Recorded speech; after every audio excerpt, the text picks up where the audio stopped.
two competing narratives: the followers of Jewish Messiah Yeshua and the followers of the rabbis who rejected this Messiah. Both see their roots and authority in the Hebrew scriptures. Discover Yeshua in the rabbinic text.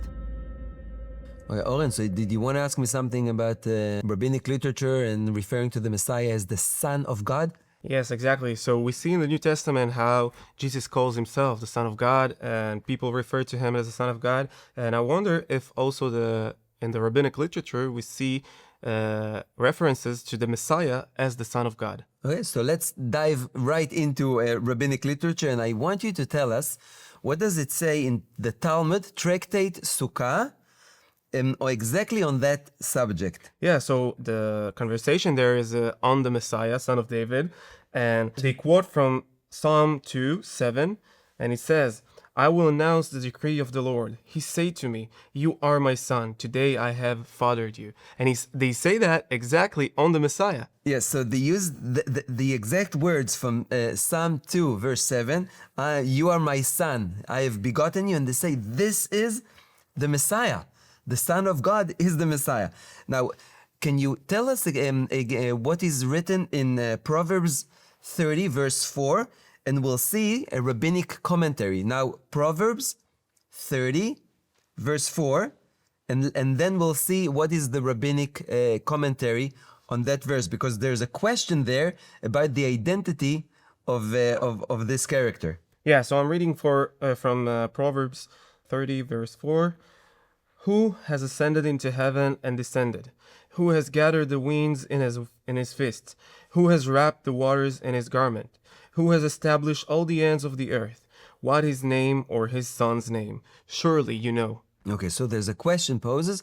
Now, a rabbinic literature, rabbinic book named Minchat Eliyahu tries to answer this question, and he's quoting that verse. And then what is the answer the Midrash gives, the rabbinic literature gives? Who is that son? Yeah, so about the son, he says, when you will look for it and search, you will know that it's Moses that called the name of Metatron. The angel Metatron. So Yeah. they're saying the son, of course they know that there's a figure of God, and then it says, but who is the Son of God? What's his name? So they're saying, first of all, it's God, and the Son of God is the unique angel, a mysterious angel named Metatron. But wait, what we talk about the Messiah? Who is Metatron? What it is? Yeah, so you're saying, who is Metatron? Yeah. Where did Metatron come from?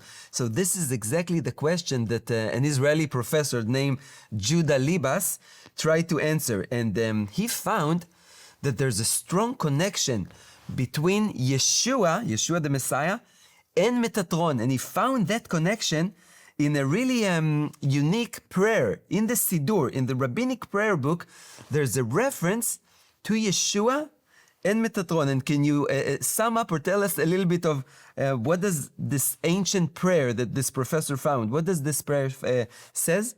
Yeah, so he asks from Yeshua, Lord. The Yeshua, the minister of his face, literally.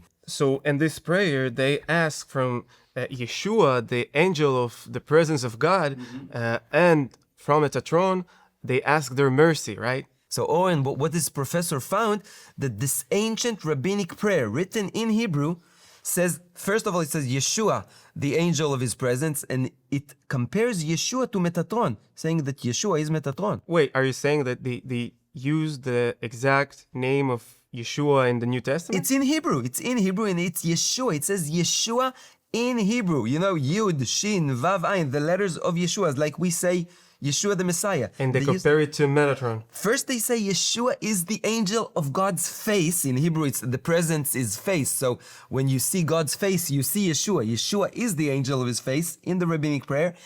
And they compare it to this mysterious angel, which they call Metatron.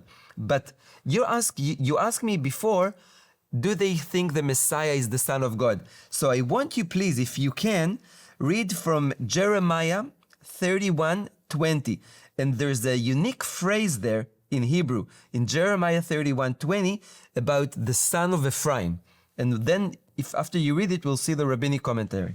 In the beginning, it says, "Is Ephraim my dear son?" Like a question, right? And this one is the thing also in the rabbinic traditions refers to the Messiah, right? Exactly. So it says in Jeremiah, my dear son Ephraim, and rabbinic literature, rabbinically in a midrash called Otzar Midrashim. That's the name of the rabbinic commentary, Otzar Midrashim.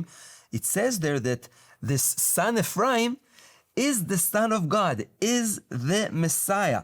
So again, we have a clear rabbinic passage which takes a verse from the Old Testament, from Jeremiah, and says the Son is the Messiah. And it's referring to the Son of God, because God is saying, Ephraim, you are my son. And the rabbis are saying, this is the Messiah. Wow, that's amazing. And we see all these similarities between them. And, you know, I almost feel like they thought of the Messiah as a divine presence and also as the Son of God. Yes. Wow, we see all the similarities between the New Testament and the rabbinic literature.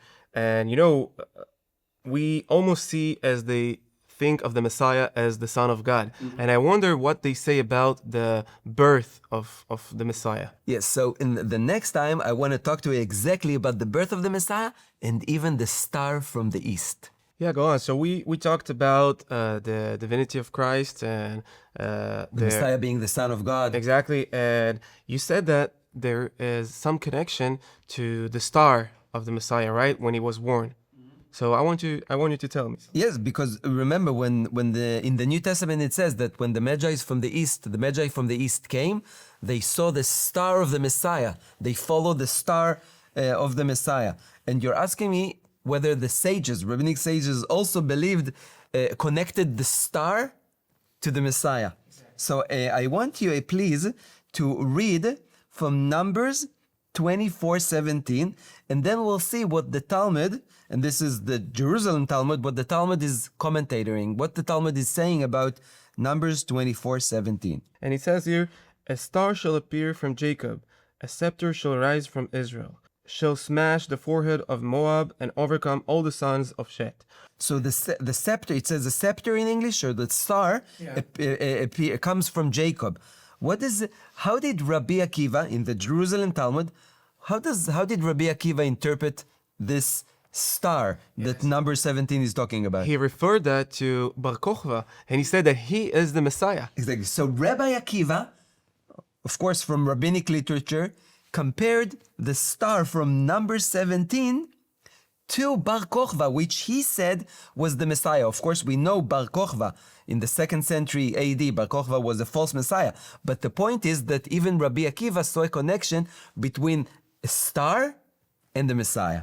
But the New Testament says something about a star from the east, right? Yes. So I want to show you that even rabbinic literature says that this star of the Messiah should come from the east. And I want you to tell us, what did the rabbi say in, again, a midrash, a commentary that is called Agadat Mashiach, the legend of the Messiah.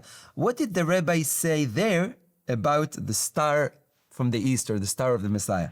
Yeah, so they're saying that there are 7 different things that need to appear before the coming of the Messiah, right? Mm-hmm. And one of them says that a star needs to arise from the east, and this star is the Messiah star. Again, you're telling us this is not from the New Testament. Now you're reading from a rabbinic commentary, a rabbinic midrash that says the star of the Messiah should come from the east. Now, I want to tell you, Oren, that not only this midrash says so, also the foremost book of rabbinic mysticism, the Zohar, book of the Kabbalah, even the Zohar connects the star and the Messiah, and the star from the east to the Messiah. And I want you to tell us, what does the Zohar, this Kabbalah book, what does the Zohar say about the star and the Messiah? Yeah, it says here that when the Messiah will show himself, there will be a star in the side of the east.